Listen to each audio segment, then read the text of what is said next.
So this is an Oster pump espresso cappuccino maker. All in all, this is by far one of the best, well-priced coffee makers that you can get that spits out a perfect looking and tasting espresso or a cappuccino or a latte. So today we're going to be looking at what I would consider a budget-friendly but a very feature-packed cappuccino coffee latte maker by Oster. It operates on 1040 watts. It's not too big on your counter and it looks pretty sleek. It's 14 inches by 9 inches by 12.5 inches. It's got a black gloss finish with some stainless steel features. The operation is pretty easy. You have 3 buttons to choose from. You can select from small to size espresso, cappuccino or latte. You can also set a froth level or just have a clean cup of coffee.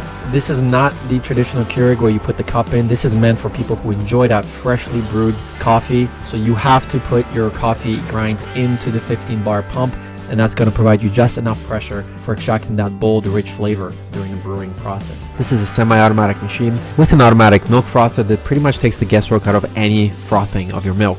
The milk reservoir is in the very front, and then the water tank is towards the back of the machine, and it's super easy to refill.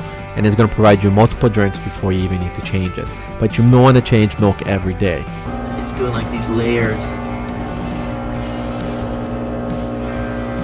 I pay for Starbucks. You can just get this at a Starbucks every day. Nice and nice.